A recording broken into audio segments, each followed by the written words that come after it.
അമ്മായിയാണല്ലോ വരുന്നത്.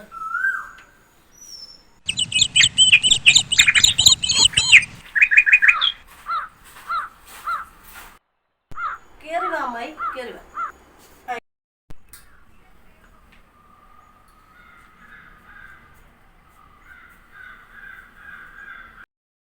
എന്താ മോളെ, രാവിലെ ജോലിയെല്ലാം കഴിഞ്ഞോ? എന്തുകൊണ്ട് വിശേഷമൊക്കെ? അവനെന്തിയാ, ജോലിക്ക് പോയോ? ഓ, പ്രത്യേകിച്ച് വിശേഷമൊന്നുമില്ല, ഏട്ടൻ ജോലിക്ക് പോയി. ഇന്ന് പണിക്ക് പോയില്ലായിരുന്നോ?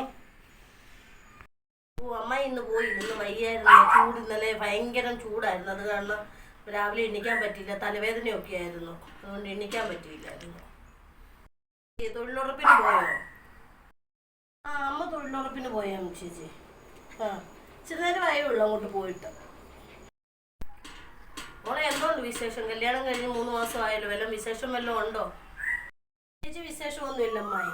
ഓ, ഇതുവരെ ഒന്നും ആയില്ല, 3 മാസമല്ലേ ആയുള്ളൂ കല്യാണം കഴിഞ്ഞിട്ട്. ധൃതി എന്തുവാ? ും അമ്മയോട് ഓരോരുത്തർ ചോദിക്കുന്നുണ്ട്, മോനുമോക്ക് എന്തുകൊണ്ട് വിശേഷം ഒന്നും ആയില്ലേ എന്നൊക്കെ ചോദിക്കുന്നുണ്ട്. നാട്ടുകാരുടെ കാര്യം അങ്ങനെ അമ്മായി. അത് കല്യാണം കഴിഞ്ഞ് 15 ദിവസം കഴിയുമ്പോൾ തൊട്ട് ചോദിക്കാൻ തുടങ്ങും, വിശേഷം വല്ലതും ആയോ, വിശേഷം വല്ലതും ആയെന്ന്. അത്രയേ ഉള്ളൂ നാട്ടുകാരുടെ കാര്യം. അത് മോളെ, കല്യാണം കഴിഞ്ഞ് 3 മാസമായില്ലേ, നാട്ടുകാരുടെ അങ്ങനല്ലേ എല്ലാവരും ചോദിക്കും. ഏതെങ്കിലും ഡോക്ടർമാരെ വല്ലതും കാണിച്ചായിരുന്നോ? ആർക്കാ കുഴപ്പം? ഓ, ഞങ്ങൾക്ക് കുഴപ്പമൊന്നുമില്ല. അങ്ങനെ ഡോക്ടറെ ഒന്നും കാണിക്കണ്ട. അമ്മയോട് ഞാൻ പറഞ്ഞിട്ടുണ്ട്. അപ്പം അമ്മ പറഞ്ഞ് കാണിക്കൊന്നും വേണ്ടെന്നൊക്കെ പറഞ്ഞിട്ടുണ്ട്. 3 മാസമേ ആയോളെന്ന് പറഞ്ഞാലുവേ ആൾക്കാർ ചോദിക്കുന്നതല്ലേ. അതുമല്ല, ഇത്രയും 3 മാസമായിട്ട് ഇതുവരെ ഒന്നും ആയില്ലല്ലോ. അപ്പം കുഴപ്പം വല്ലതും ഉണ്ടെന്ന് അമ്മായിക്ക് അറിയാവുന്ന ഒരു വൈദ്യരുണ്ട്. നമുക്കൊന്നും പോയി ആരോടും പറയണ്ട. നമുക്ക് രണ്ടുപേർ കൂടെ പോയി ആ വൈദ്യരെ ഒന്ന് കാണാം. എന്തിനാ അമ്മായി ടെൻഷൻ അടിക്കുന്നത്? അതൊക്കെ സമയമാകുമ്പോൾ ദൈവം തന്നോളൂന്നേ അമ്മായി പറഞ്ഞതേ.